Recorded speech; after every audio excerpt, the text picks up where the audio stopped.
नमस्कार। तिब्बत टीवी के हिंदी प्रसारण में स्वागत है। तिब्बत टीवी के साप्ताहिक हिंदी समाचार में हम दर्शकों को परम पावन दलाई लामा, वर्तमान तिब्बत के परिस्थिति, निर्वासन में तिब्बत तथा तिब्बत मुक्ति साधना के संदर्भ में वैश्विक कार्यक्रमों की जानकारी उपलब्ध कराते हैं। आपके साथ मैं हूं तेंजिन पेलजोर। देखिए इस सप्ताह के प्रमुख खबर। परम पावन दलाई लामा जी ने यूरोप में भीषण बाढ़ से हुई आपदा के लिए सहानुभूति प्रकट की। तिब्बती बौद्धों को कम्युनिस्ट चीन में बदलने की अभियान के अंतर्गत तिब्बत में चीनी कम्युनिस्ट पार्टी की बैठक।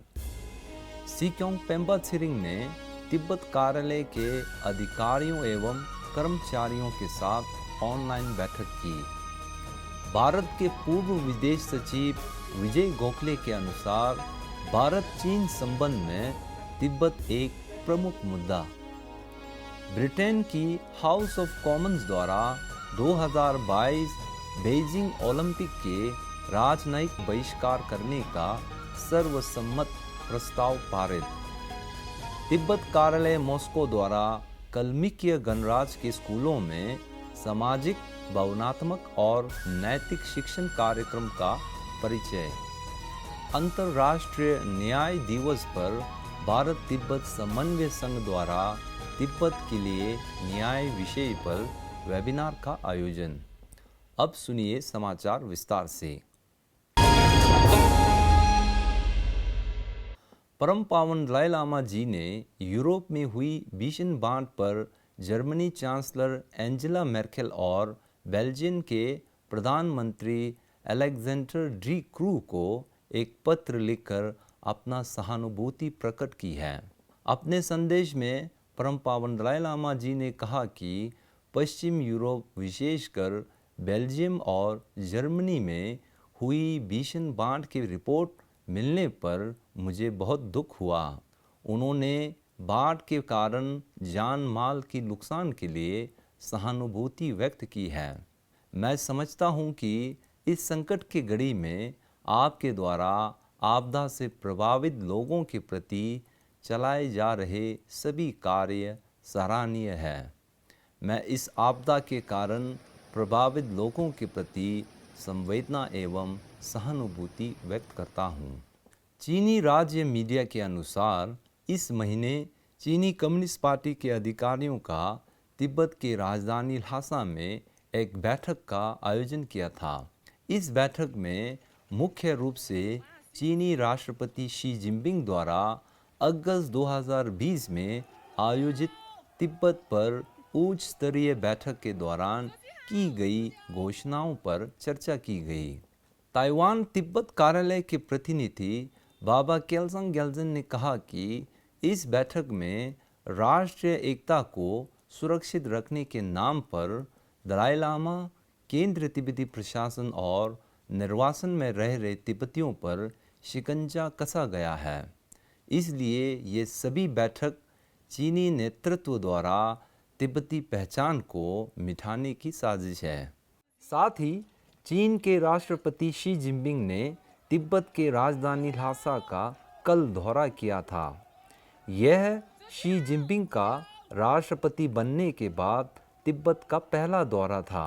इस पर केंद्रीय तिब्बती प्रशासन के प्रवक्ता श्री तेंजिन लेग्शे ने अपने एक बयान में कहा कि राष्ट्रपति शी जिनपिंग को तिब्बती लोगों की सच्चे आकांक्षाओं को समझना चाहिए तथा चीन तिब्बत संघर्ष की समाधान हेतु परम पावन दलाई लामा जी के प्रतिनिधियों के साथ वार्ता को पुनः प्रारंभ करना चाहिए। चाइना के प्रेसिडेंट अभी ल्हासा और निंगथी के दौरा में तिब्बत में आ चुका है। इसमें शी जिनपिंग की तरफ से न केवल तिब्बत के इंफ्रास्ट्रक्चर के ऊपर देखने से ज़्यादा तिब्बती लोग के एस्पिरेशंस को ज़्यादा देख के तिब्बत के रेसोल्यूशन आगे बढ़ने के लिए हिज ऑनर्स के रिप्रेजेंटेटिव के साथ डायलॉग करना चाहिए।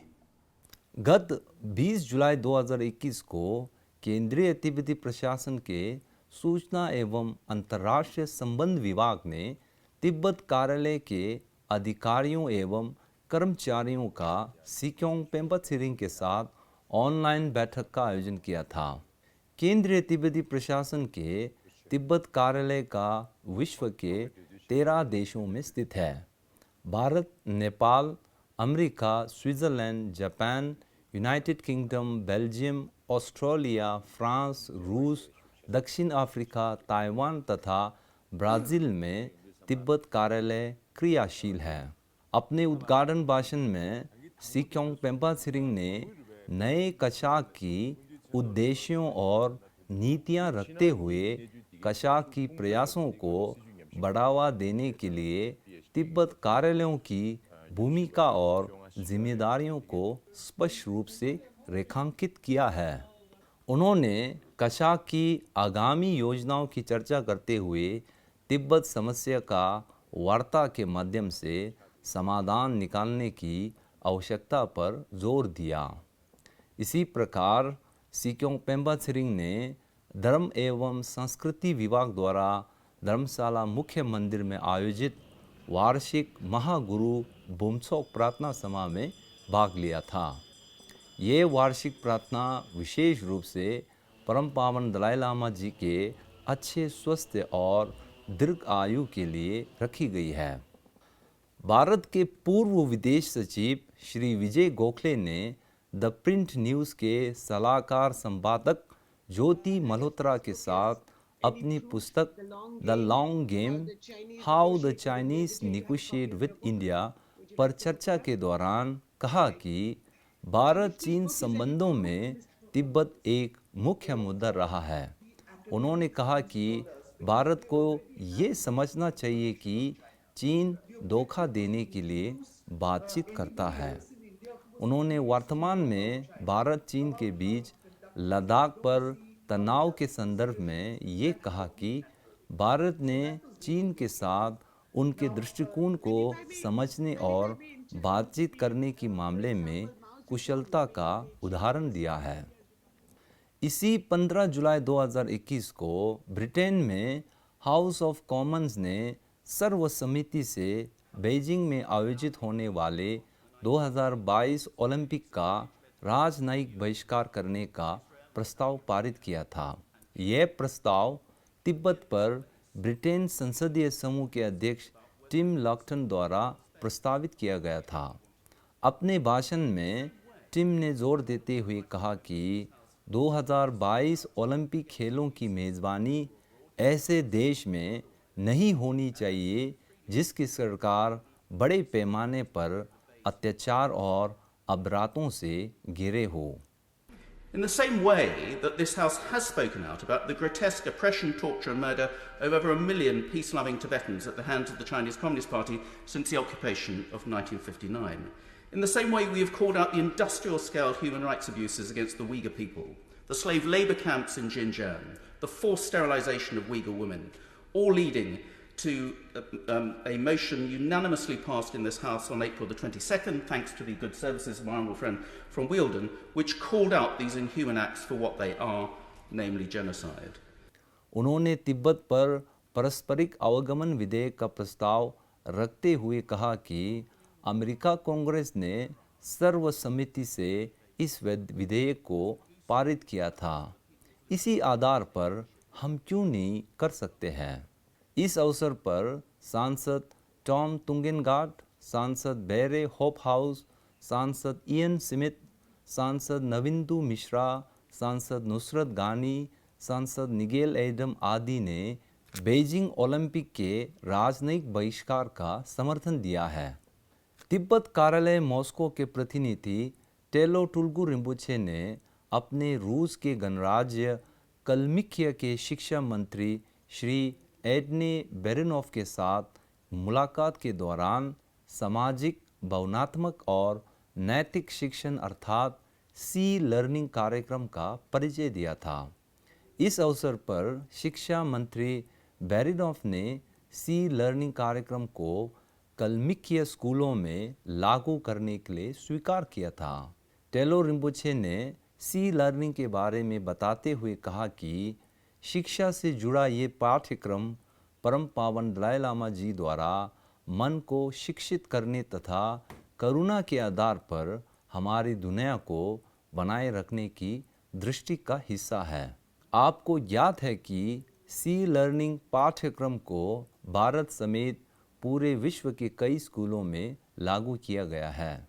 गत 17 जुलाई 2021 को अंतर्राष्ट्रीय न्याय दिवस पर भारत तिब्बत समन्वय संघ ने तिब्बत के लिए न्याय विषय पर वेबिनार का आयोजन किया था। वेबिनार के मुख्य वक्ता में सेवानिवृत्त न्यायाधीश सुधीर कुमार सक्सेना, भारत के अतिरिक्त सॉलिसिटर जनरल शशि प्रकाश सिंह, राष्ट्रीय स्वयंसेवक संघ के प्रचारक रामाशीष, तिब्बत सर्वोच्च न्याय आयोग के पूर्व जूरी नामग्याल सेकी, हिमाचल लोक प्रशासनिक संस्थान के प्राध्यापक BR कोंडल आदि शामिल थे। इसमें भारत सहित विश्व के विभिन्न देशों से 232 प्रतिभागियों ने भाग लिया। अपने संबोधन में श्री कोंडल ने कहा कि न्याय के संघर्ष में भारत सदैव तिब्बत के साथ खड़ा है। तिब्बत की आज़ादी केवल तिब्बत ही नहीं बल्कि भारत की सुरक्षा के लिए भी महत्वपूर्ण है। इसी के साथ आज का खबर यही समाप्त होती है। अगले हफ्ते हम फिर मिलेंगे। मुझे दीजिए आज्ञा। धन्यवाद।